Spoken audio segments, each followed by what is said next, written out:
Pandian store சரியில்ல. அடுத்து வர எபிசோடில் நம்ம கோமதி எல்லாம் ரொம்பவே வருத்தத்தோட வீட்டில் உட்காந்துக்கிட்டு இருக்காங்க. அதுக்கடுத்து தான் நம்ம பாண்டியன், சரவணன் எல்லாருமே வந்துடுறாங்க. வந்த உடனே வந்து பார்த்திங்கன்னா கையில் வரும்போது ராஜுக்கு பிடிச்ச ஸ்வீட்ஸ் எல்லாமே வாங்கிட்டு வர்றாங்க. அதுக்கடுத்து தான் கோமதி, இந்த கடவுளுக்கு நாங்கள் என்ன தான் பாவம் பண்ணுங்களோ தெரியல, ஏன் தான் இப்படி என் குடும்பத்துக்கு மட்டும் இவ்வளோ சோதனை வருதோ தெரியல அப்படின்ற மாதிரி சொல்லிட்டு இருக்காங்க.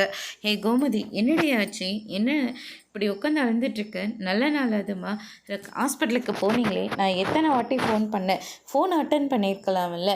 பொறுமை தாங்கிக்க முடியாமல் நானும் சரவணும் கடைக்கு க்ளோஸ் பண்ணிவிட்டு கிளம்பி வந்துட்டோம். ஆமாம், ராஜி எங்கே இருக்கா அப்படின்னு சொல்லிட்டு கேட்டுட்ருக்காங்க. அதுக்கு அடுத்ததாக வந்து பார்த்திங்கன்னா ராஜி ரூம்குள்ளே உட்காந்து ரொம்பவே ஃபீல் பண்ணிகிட்டு இருக்காங்க. கதிர் இருந்துட்டு, நீ இந்நேரம் ப்ரெக்னெண்ட்டாக இருந்திருந்தேன்னா கண்டிப்பாக உன்னால் போலீஸாக இருக்க முடியாது, இப்படியா எதுவும் ஆகலையேன்னு சொல்லி சந்தோஷப்பட்டுக்கோ அப்படின்ற மாதிரி சொல்லிடுறாங்க.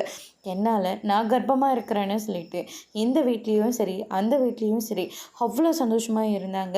ஆனால் கடைசியில் இப்படி எல்லாருமே உடைஞ்சு போயிட்டாங்களே அப்படி. மயிலக்கோட வாழ்க்கையில் என்னெல்லாம் நடக்குதோ அது எல்லாமே என்னோட வாழ்க்கையில் நடக்குது. அவங்களாவது செக் பண்ணாங்க, ஆனால் நான் சுத்தமாக செக் பண்ணவே இல்லைங்க. செக் பண்ணுறதுக்கும் இவங்க யாரும் விடவே இல்லை. எல்லாருமே அவங்கவுங்க ஆசைக்காக சந்தோஷப்பட்டுக்கிட்டு இப்போ எனக்கு தாங்க எல்லா கஷ்டமும் அப்படின்ற மாதிரி ரொம்பவே ஃபீல் பண்ணிகிட்டு இருக்காங்க.